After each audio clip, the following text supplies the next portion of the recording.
Hello, everyone. Back again for a double dose. A double dose today. I have two in me today. Kind of, it's because it's my passion. Anyway, my name is LJ Young, and I'm a 100% debt-free motivational speaker and personal finance educator. I help people become financially free by identifying, just making, in other words, making things obvious. Um, Glitches in the debt matrix, and the debt matrix is a place where everybody believes in debt and credit and all this other stuff. They just live here, right? And that's their just way of life. Uh, I teach you the glitches, how if the math doesn't make sense, if it doesn't make mathematical sense, it doesn't make financial sense. Math and money are one. Only thing that can separate math and money are feelings. Okay, that's it. There's no one without the other. They always must be together. As soon as you put feelings in there, it just blows up. Anyway, today I am going to, first I want you to know that financing a car is one of the worst things to ever do. It doesn't make any sense. The number one rule to having money is never finance anything that depreciates. I don't care what it is, nothing. Never ever. But people do it on a daily basis and they don't know. And I know why they do it, okay? People in debt don't know. They don't know it's a bad thing, so they continue to do it, even though they 100% know that it goes down in value, because they always say it always goes down in value. And people always say it goes down in value when you drive it off the lot, but that's incorrect. It's way before that, right? Now, this is what this video is going to be about. But then it goes down in value, and then you're paying interest on it. It's going at the same time. It's going up for the value for the bank, down in value for you, and you're financing it. It's so the price nobody gets a finance car on sale. So the price you bought it at, it continues to go up for all the years you pay. It's obvious if you just do the math. And then they introduce gap insurance. It's just a whole fiasco, man. People just don't see when they finance a car. Okay, it's horrible, man. It's business. Okay, how I feel about it is irrelevant. Those are feelings. That has nothing to do with business.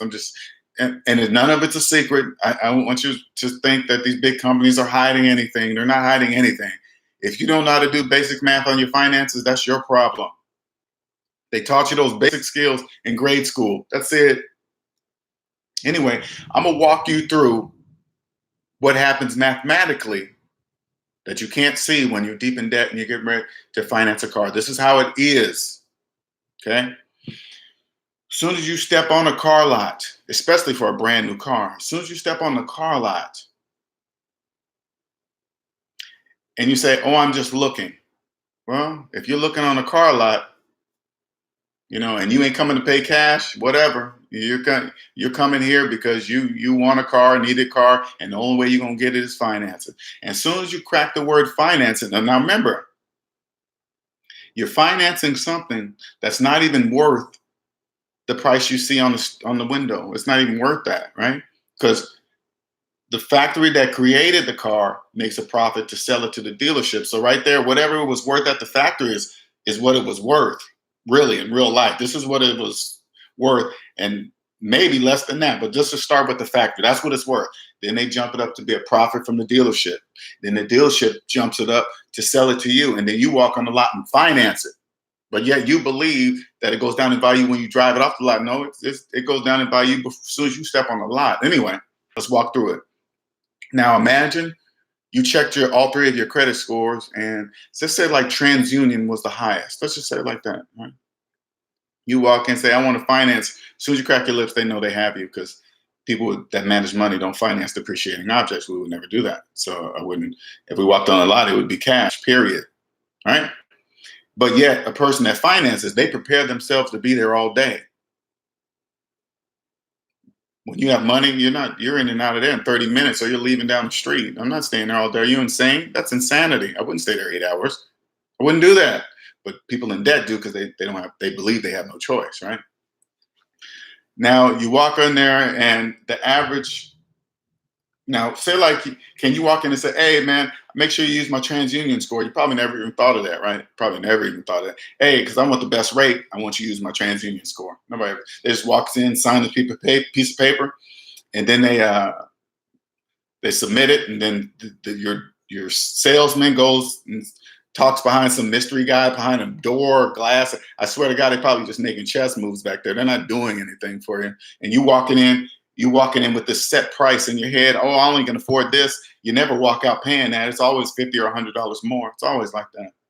Unless you stretch it out for 84 months. They say, hey, you know what? We can make it lower for you. We'll stretch it out for 84 months. That's 7 years on a depreciating object.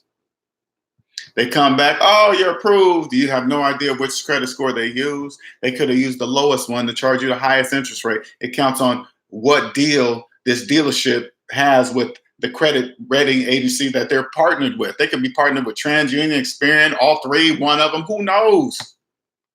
People in debt don't care. They're just crossing their fingers. You guys are just hoping to get this depreciating object with interest. You're just crossing your fingers so you can be hooked to it for the next 7 years of your life. That's all you care about. They know that because only people that finance cars accept that kind of stuff.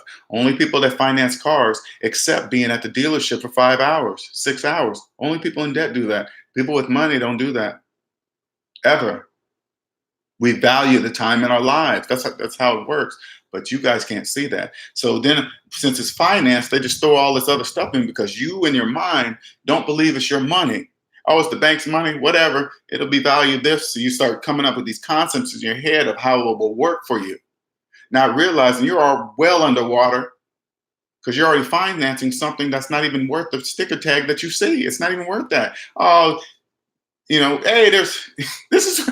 You got to listen to what they're saying, but you can't hear it when you're in debt. You go, oh, you get this brand new car. They got 5,000 manufacturer cash back and all this other stuff. All you got to do is stop and say, $5,000 from who? Can we skip the car and can you just give me the 5,000? Oh, no, we can't do that. So you really believe they're taking $5,000 off the MSRP and all this stupid nonsense that you don't even understand any of that. They know that because you're in there financing a car in the first place. That's how they know you don't understand. Then they start stacking all this other stuff, and then they stack on a percentage rate. Half the people don't even care about that. 29.999%. All they care about is getting that car, that depreciating object with interest. See how that works? See how the math works? And you haven't even got the keys yet. And yet you still believe in your mind that it goes down in value as soon as you drive it off the lot. They stack it all on there. Bank submits it, gets back. The bank gets a check. They get paid. They say, hey, that car is yours. See ya. That car ain't got nothing to do with the place you got it from no more. You're driving off happy and taking pictures with it, shaking hands. You have no idea why they're shaking your hand. No idea. Hey, this thing is yours. Here you go. I know there's millions of them like it, but you think for some reason you think this one is special. Here you go. Take that thing. It's a thing. Nothing more. Just depreciating thing.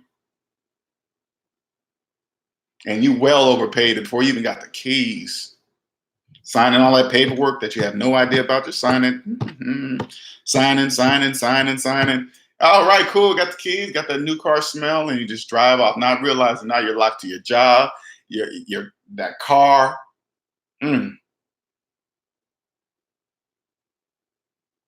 Job, your car, and the bank for the next 7 years of your life. You promised them money. Listen to what I'm saying. You promised them money that you haven't even earned yet. Don't even know if you're going to earn it. And you promised it to the bank for that thing that's sitting out in the driveway that could just be hit, scratched, stolen, battered. Anything can happen. And that's plus insurance. Dictated by the bank. The bank says, if you borrow our money for that thing, you're going to have full coverage insurance. And this is the type of insurance we want on it too. You don't even get to dictate your own insurance. You're just so further. Oh my God, it's horrible. Because they know you want that thing so bad. Am I knocking the banks? Listen. Me saying, oh, bad banks, they're so evil. Those are feelings, okay? That has nothing to do with math and money, nothing to how I feel. Oh, I'm mad at them because they're doing the business that they're made to do. No, they're doing exactly what they're doing. Their business is to make money.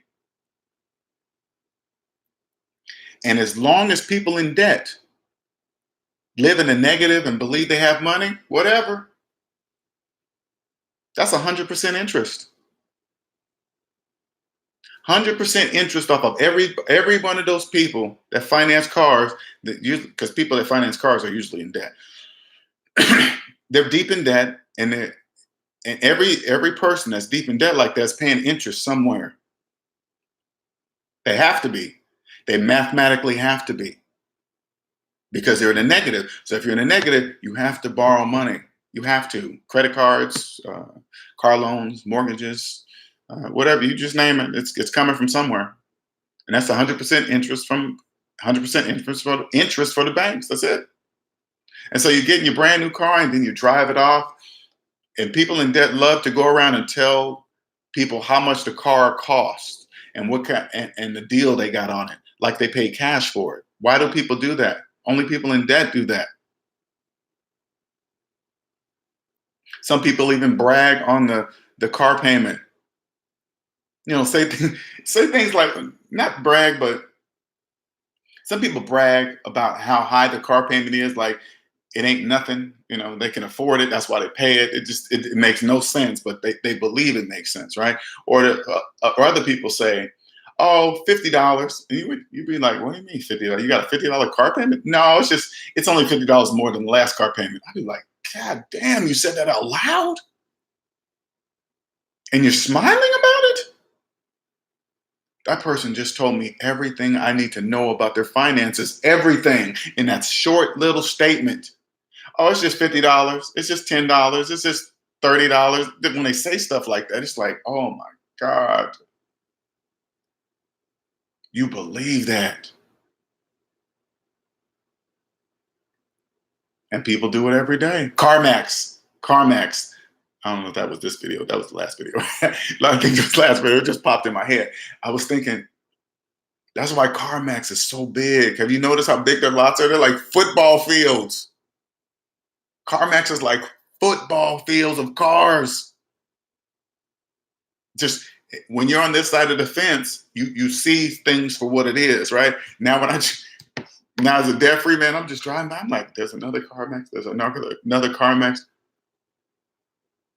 Cars is the way to go. They're making money. You look and see that's how much money's being made. They got football fields of cars because people finance cars. It's crazy, man. Oh, it's so crazy. And people do it every day. You guys, and if you just do it mathematically, right? You think to yourself, just think logically, okay? Things are only worth what you believe they are worth. Okay? If you believe a purse is $5,000, if you think logically, I know it didn't cost $5,000 to make that purse, so that really couldn't be worth $5,000. That's impossible. That's how you got to think about it. Now, I'm not saying if you got the money, like you live in the black and you want to buy a $5,000 purse, buy it. But the person that does that, he logically knows, oh, I know it's not a $5,000 purse, but I got the money, whatever, I'll just buy it, But if that person was in the negative, you don't say, oh, yeah, I'm going to go ahead and buy that $5,000 purse. Oh, no, I can't. I'm in the negative. I have no money to buy that purse, so I can't buy it. That's how it works, right? But things are only worth what you believe. So if you get a car and you believe it's worth the sticker price you see on it, that's just your belief. That's how you believe it's worth. It's not. I can tell you it's not, because when I buy cars, I buy them from people in debt. I don't go to a car lot. I just look in the paper. Somebody's selling it for some reason, job loss, divorce, broken leg, you name it, something in life's going to happen. Okay. I'm not talking bad. I know it sounds like it's feelingless, but when it comes to money, it is. You just leave it feelingless. It doesn't matter the circumstances. Okay. And then I get it for half price or less, the car I want at the price I want. Because current car values only matter to people that are in debt. They don't matter to people like me or people like me and other people like me. Car values, housing prices, current market value of housing, current market value of a car, it doesn't matter. It doesn't matter because we just buy it from people in debt that are just they need to get out and they want to save their credit. Whatever. You want to save your credit? Okay, here. This is what I'm paying. Here, go save your credit. Like back to the car thing, right? I was thinking this too. I went to what did I do? I went to a Kia car lot and I was looking at this new uh, they have a new top end truck called a Telluride, right? It's called a Telluride, and it's nice. And here I am. I'm gonna say early. This is probably March 2000 of this year, about March of this year, right? March or April. And when I was like, man, let's go in there and check out that ride. I'm gonna see how it look. It looked nice. It looked like a cross between a Range Rover and something else. It was nice, right? It's about top line was about 50,000, right? And I'm looking at it. I'm like, oh, they say, hey, this is a 2020. We got them early. I was like, damn, 2020 already, right? Now I want you to listen closely to what I'm about to tell you. Okay. Now you walk on a car lot, first of all, to finance a car, period. But you walk on a car lot and finance a 2020 in 2019. Now, the person financing that type of car, they're doing that so they can feel like they got something first before anybody else. Everybody's going to look at them and say, oh, what the hell is that? Wow, that's a 2020. That only impresses people in the debt matrix. That only impresses people that are like you. Financing a 2020 and 2019 is one of the worst things ever to do. First of all, financing a car, and then you're gonna start putting miles on a 2020 and 2019. Okay, you drive it for a few years, probably financed it for 84 months, right? Now they're adding extra miles on it before the actual year hits. Then the year hits, and then those miles come on top of it. And then when it's time to sell, guess what? They're over their mileage. What you're gonna tell when you sell the car and it's gonna be like has more miles than it should, right? You're gonna tell the buyer, oh man, no, don't worry about those miles. I bought this in in 2019. That's why it's high mileage than the normal. Somebody's buying a car. They don't care what you did before. That hey, it's worth what it's worth. And you financed it? You're never getting out of that Telluride, especially if a person barely had any money to put down on a Telluride and financed it for 84 months and bought it a 2020 in early 2019. Oh my God. They're never getting out of that car. Never. Oh, I'm sorry, you guys. When I think about stuff like that, ooh, I could feel it in my soul. You just you would just trap yourself, lock yourself to a car for 7 years. Oh, I couldn't do it. Each time I moved, I would have to report to the bank where I'm moving. Hey, I'm moving your property here. Here's my new address. Please send the payment. Oh my God, no. Like they're your daddy. Oh no, for a thing that I got to keep insured, dictated by them. Oh no. Mm-mm. I'll ride a bicycle before I ever finance a car. I swear, I tell you, people think I'm joking when I say that. No way. Mm-mm. I would never do that. I would never sign my future earnings away to a car. Mm-mm. All you gotta do is look around. You look how big CarMax is. Look at it. Why do you think that is? Because people like you are financing cars. Stop doing that. Stop thinking nobody gets the finance car on sale. Nobody. Your sale price is at the end of the 84 months. Flip to the back of the paperwork. That's how much you'll pay for that car. That's your price. If you don't have a late throughout. I keep stacking this on so you guys can see what it really is.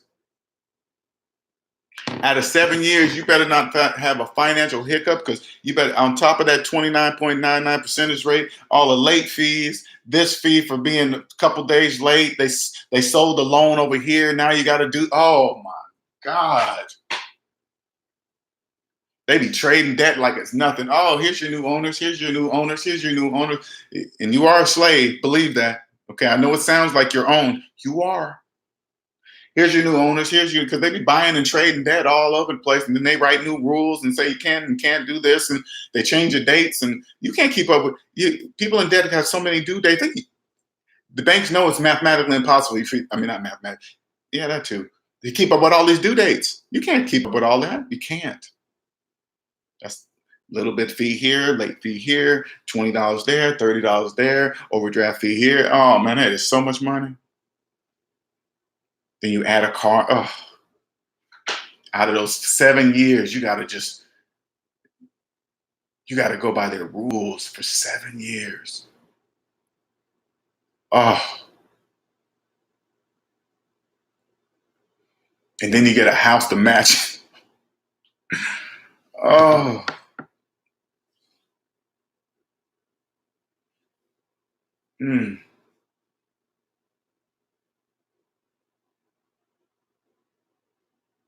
I did that, man.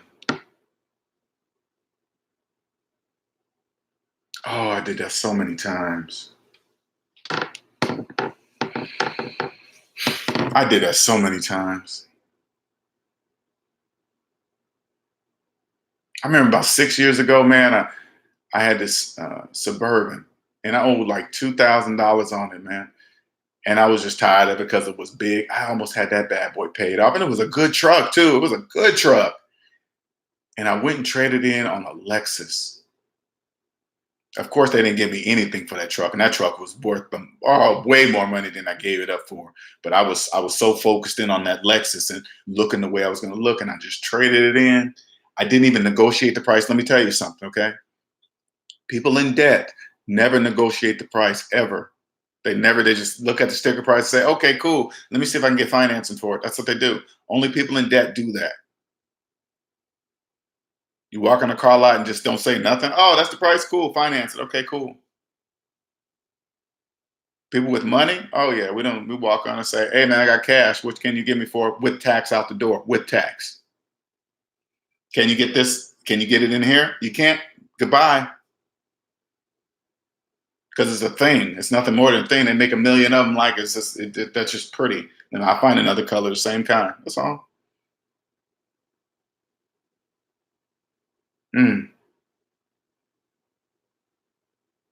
I think about all the like I'm imagining. I remember, like, for example, let's go way back. Let me go way back. And it's so funny being young and kind of and listening to my instincts. I remember when I was like 18, man, and I was stepping on this. I stepped on this Mazda car lot, right? I'm 18, and I was looking at this brand new truck. Here I'm working at Safeway as a cart person or something like this, and I stepped on the car lot to try to get this brand new Mazda truck, King Cab. I remember that. And I was in that thing all night. And these guys was trying to give me financing, knowing I couldn't afford that truck. And then after a few hours, something inside of me said, you know what, Linnell, don't do this. Just leave.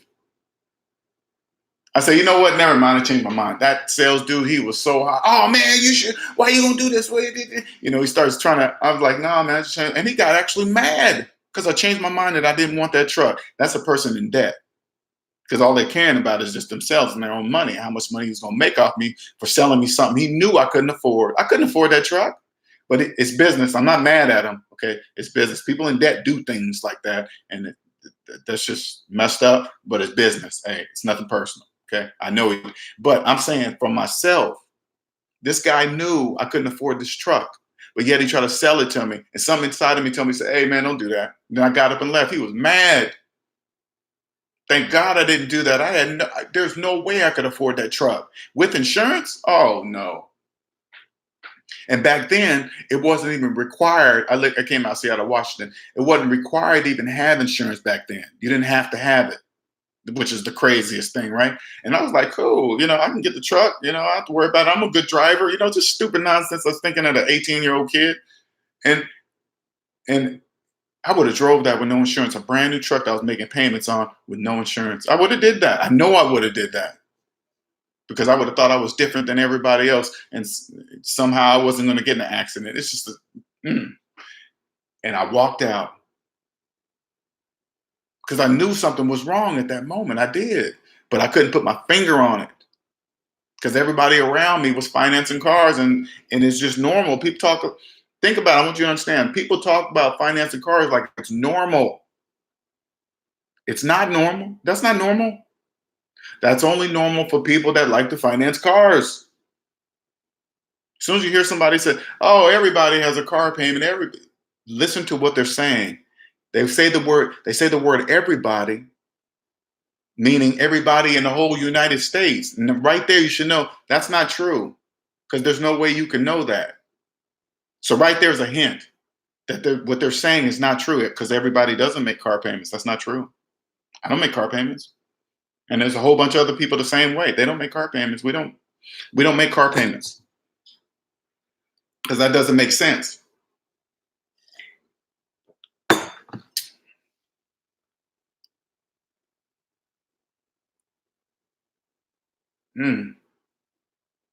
I financed quite a few cars too. I had no idea what the percentage rate was, didn't even care. As long as I got that car. I didn't have anybody to tell me, hey, Linnell, not even tell me, just show me. Now, I'm not saying as an 18-year-old kid I would have listened, but if somebody would have sat down and showed me the math on this, it would have been undeniable. Would have I listened or not listened? That's irrelevant. But I would have looked at the math and say, damn, this math is right, though. I remember when I first got out of debt, when I came across Dave Ramsey, man, he was just, like I said in my last video, all he basically said was, hey, just use 5th grade math on your finances and you'll be financially free. Now, I did the same thing everybody else. Who is he? Who is he to tell me how to do my money? Oh, that's not true. You can't do this. And all he was saying was math. That's it. And I remember looking at him, mad at him, but I kept catching myself and saying, damn, he's right, but why am I mad at him? Why am I mad at his math? He's right. He's not wrong. Why am I upset at a guy I don't even know? It doesn't even make any sense. But then I just started listening to him. I was like, holy crap, Mr. Computer Engineer guy with 4 years degree college. And hey, look, I'm an engineer, all that stupid nonsense. And I couldn't use 5th grade math on my finances. It's the stupidest thing. I'm mad at myself. This is why I'm so passionate about to help other people. Financing a car is the worst thing in the world. It's the ultimate symbol of saying, hey, I'm not managing my money correctly. And some people go out there and finance too. His and hers matching finance cars. And then they go and finance a house, all the while having student loans since they graduated college. Now they got a whole family and a house and 2 finance cars. Not realizing, not just stopping 1 minute and say, wait a minute. What the? I've been working all my life and I'm carrying a student loan on since I was 24, 25, 22. I'm going on 40 years old. Why am I paying on something that's this long? That makes no financial sense. No, it doesn't. But you're so deep now, you don't even think about it no more. Oh, here goes that word. Oh, everybody has a mortgage. Hey, you got the ding ding. Wait a minute. There's that word, everybody. They're saying everybody in the United States. I know that's impossible. That's impossible because they couldn't know that. That one person could not know that. That's a sign that they're just talking. Every time you hear the word, everybody has this, everybody has that, everybody pays this, stop and think. There's no way they can know that. They're saying everybody in the United States is doing that. That's not true. They can't know that. That's a sign. Because I don't do any of that. None of that.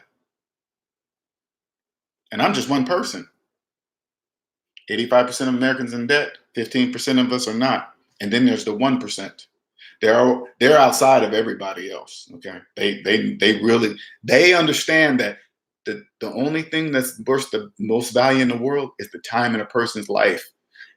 The key is to own the most of it. This person is wealthy. If you own the time in your life, you're part of the 1%. Now, people thought it's like a certain amount of money and then you're part of the 1%. No, it's not. These people own the most time in their life. They own it. They can do with it as they wish. It's not a number. The 1% owns the time in their life. If you don't understand your money here, if you don't understand your money here, if you don't recognize savings minus debt equals how much money you have in real life, you will never be here. It will be mathematically impossible for you to ever reach here. Here is spoken a whole different money language frequency. You got to get through all this. First, you got to get out of the debt matrix. And then you got to get here, understand here, and then maybe you'll get to here. But you can, I mean, if you understand here, you'll get here, no problem. That's just, oh, shoot, own the time of my life. Oh, heck yeah. I don't care what I'm doing. I'm owning the time of my life. Nothing's going to own my time of my life. I'm going to do what I want to do. This is the answer right here.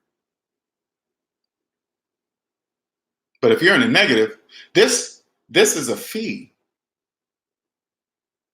This is a fee. And you know what? You want to know your fee? Savings minus debt equals how much money equals your fee. Savings minus debt equals your fee. That's your fee. You ever want to get to the 1%? Pay your fee first. You got to pay your fee and entry first. This will be the hardest step. And then when you get out of here, yeah, you'll feel like a newborn baby. Yeah, you'll be new. The pool is smaller. Okay. It's not as big as the first pool. It's smaller, but you're brand new. You're just starting to swim. You understand this. When you're here, you understand this was holding you back. Financing cars and stuff like that, multiple cars, refinancing homes, all that stuff. This is here. Once you're here, you're a newborn baby.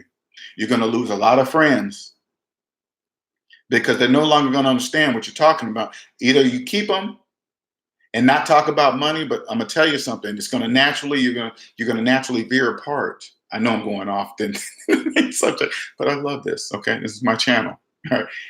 You're gonna veer off because they're gonna continue to talk about traffic, how they hate their job, this person, that person's doing this at their other job. Oh, I can't wait for Fridays. I hate Sunday nights. They talk all that stuff and they don't know why they're there. You're going to get tired of hearing that. And you better not talk about money because they're not going to hear you. Don't get mad. They just can't understand you. Never forget you used to be there. So you got to kind of understand. So you're just going to naturally start to break apart because they're going to talk about things that they themselves are keeping themselves there, but they don't know that. Then you're going to come to this pool, and then there's going to be people here. Let me give you an example. There's going to be people here that make money. Okay.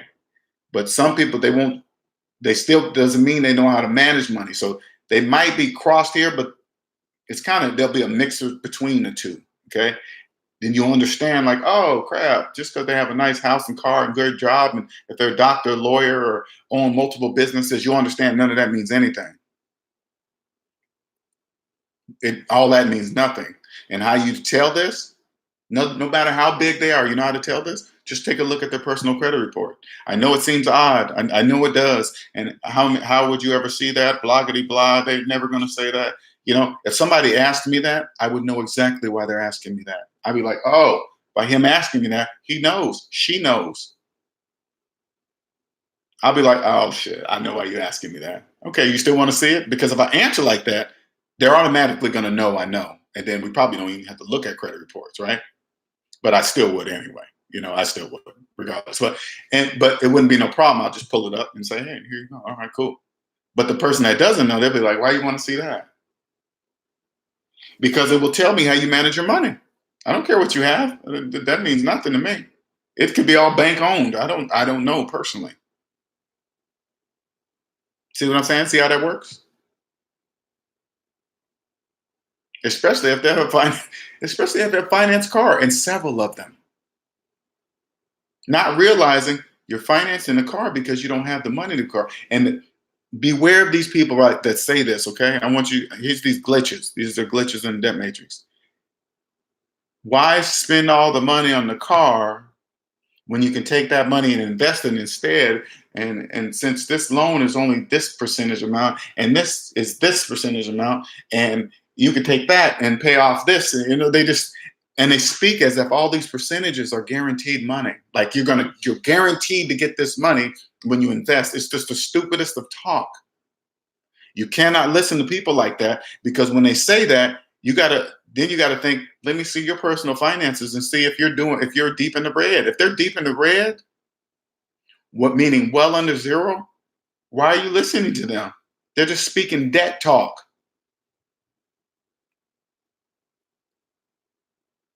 It's just debt talk. You're not earning any. This is what math says, okay?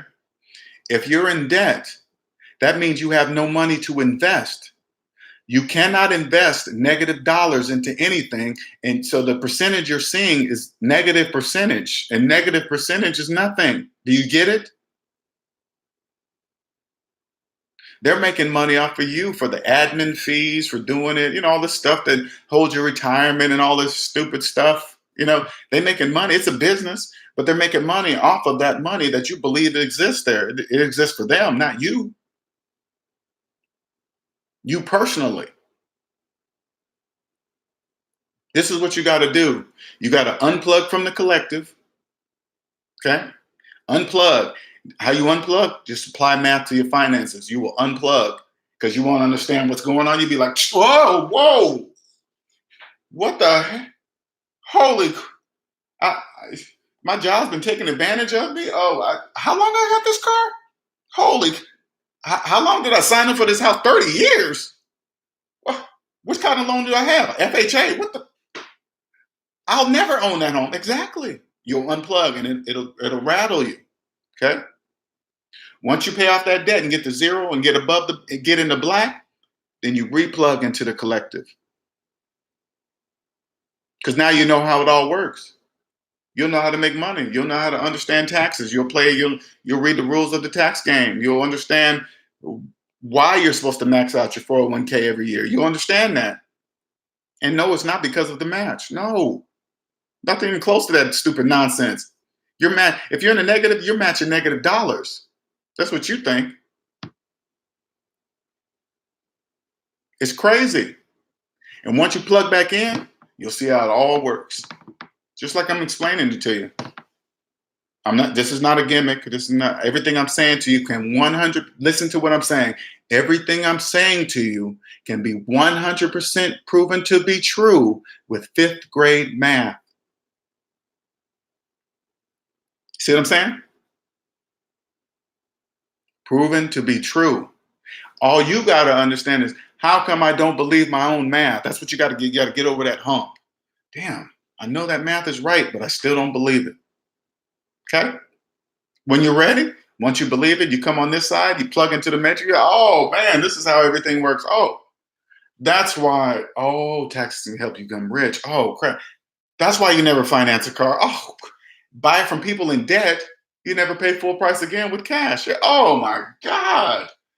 Oh, that's why those people in debt don't negotiate prices. Oh, man, that is so obvious to see. That's like a number one dead giveaway. Oh, crap. I was saying that? Who was I in front of? I really thought I was a homeowner. I really thought I'd refinance my house and paid off my cars and credit cards and went on vacation with cash. Oh, my God. That's what you're going to say. But that'll take a minute to get over. Once you get over that, and then you'll just blossom. You're like, oh man, life ain't really that expensive. Not even close.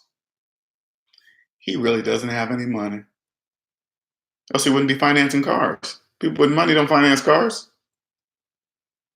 Because if you come up to a person and ask a person, hey man, how much are your payments on a car? A person that pays cash for a car, they're going to turn to you and be like, what? Oh no. What? No, I don't finance depreciating objects. That's what I would say. I don't finance depreciating objects. I don't do that. I'll probably start laughing. I would start laughing. Oh no, I don't do that. And people think, oh, he's laughing because he thinks he's rich. And I don't think I'm rich. I just know how to do math. That's it. Nothing. Oh, you think you're this now? No, no. Oh no. No. No, this thing right here, this is a calculator. I just punched in those numbers and said, oh, Linnell, if you finance that car, you're going to be paying 2 times the price of the car. I said, no, I'm not going to do that. No, thank you. That's it. All right, that's it for me. That's man, that's almost 2 hours each. All right, you guys have a wonderful day. If you like this, please share.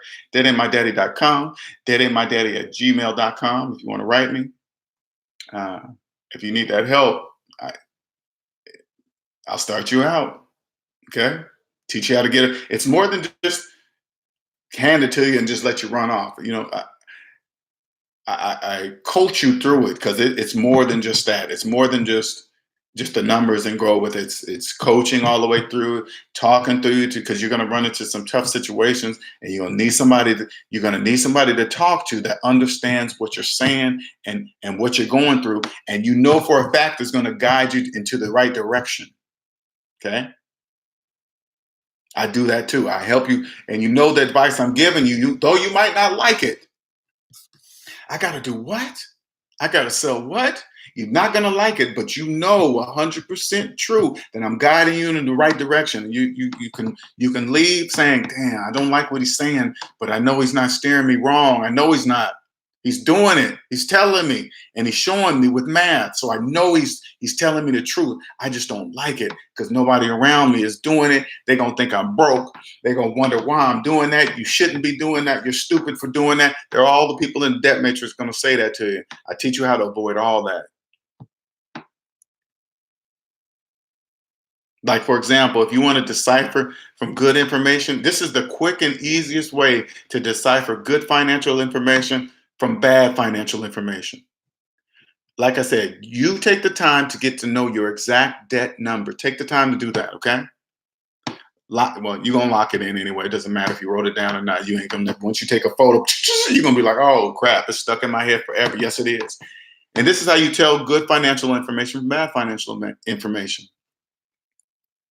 Somebody you think they have money, just ask them, hey, man, you know how much debt you're in? If they guess or say, oh, I don't know, I think it's around this, don't take financial information from them. People with money know exactly how much debt they're in, if they're in any debt. You talking personal debt or business debt? What are you talking about? And the only thing you're concerned with is personal debt, not business debt, personal debt. Somebody came to ask me that question, I'll say, nope, zero. Or I wouldn't even say that. You know what I say? All I got to say is, my finances are in the black. That's it. You really don't even have to say a number. You can say, hey, are your finances in the black or in the red? That's the easiest way. Just ask them, are your finances in the black or in the red? Somebody asked me that question, I'll say the black. If they go, oh, including the mortgage, oh, what about that forever loan, the student loan? If they say something like that, they just told you everything you need to know. They're in the red. If they say something like that, including the mortgage and the student loans, then you just go, yeah. But really, they answered your question already. They're in the red. Red or black? That's all you want to know. They don't need to know how much money you have or how you're rich. Are you worth $1 million? Just say my finances are in the black, because 85% of Americans are not. Period. Red or black. You guys have a wonderful day. All right. Goodbye.